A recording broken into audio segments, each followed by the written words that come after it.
তারেক রহমানের সঙ্গে দেখা করতে গেছিলাম। 30 থেকে 35টা ভাষা আমাকে চেঞ্জ করতে হয়েছিল।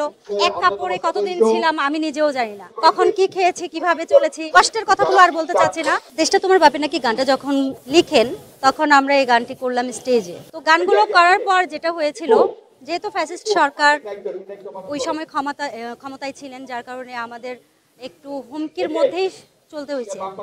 জীবন নিয়ে খুব দুর্দশায় ছিলাম, খুব আশঙ্কায় ছিলাম যে একটা জায়গায় আমরা বের হচ্ছি, সেখানে কখন যে ছাত্রলীগের ছেলেরা আমাকে গুম করে দেয় বা উঠিয়ে নিয়ে যায়, এটার ভয় তো অলওয়েজ ছিল। কিন্তু তারপরেও যখন গানের কথাগুলো আমার কাছে ভেতর থেকে একটা বিবেক জাগ্রত করলো যে দেশে শুধু অস্ত্র ধরে যুদ্ধ করা যায় এমনটা নয়, অস্ত্র ছাড়াও যুদ্ধ করা যায় বিভিন্ন নাট্যের মাধ্যমে, চিত্রের মাধ্যমে, আবৃত্তির মাধ্যমে, এগুলো ফুটিয়ে তোলা যায় মানুষের মনের কথাগুলো।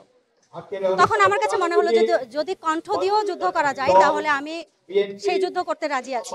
কারণ দেশের জন্য কাজ করতে পারা সবার ভাগ্যে জোটে না। আমার ভাগ্যে যখন আমি সেই সুযোগটা পেয়েছি, এই সুযোগটা কাজে লাগানোর জন্য আমি এটাকে গ্রহণ করেছিলাম। শুধু তাই নয়, ওই সময় যতটা প্রবলেম ফেস করতে হয়েছিল, প্রায় 30 থেকে 35টা ভাষা আমাকে চেঞ্জ করতে হয়েছিল, যেখানে এক কাপড়ে কতদিন ছিলাম আমি নিজেও জানি না। আর খাওয়া দাওয়ার কথা তো বাদই দিলাম, কখন কি খেয়েছি, কিভাবে চলেছি, এগুলো বারবার বলেছি। আর অন্যথায় এই কথাগুলো, কষ্টের কথাগুলো আর বলতে চাচ্ছি না। ওই সময় তো দেখা গেছে যে আমি বোরকা পরেও চলেছি। আমরা যখন আমাদের তারুণ্যের অহংকার ভারপ্রাপ্ত চেয়ারম্যান জনাব তারেক রহমানের সঙ্গে আমরা দেখা করতে গেছিলাম, বা স্কাইপিতে আমরা ভিডিও কনফারেন্সে ছিলাম, ওখানে যাওয়ার আগেও আমি হেজাব করে গেছি।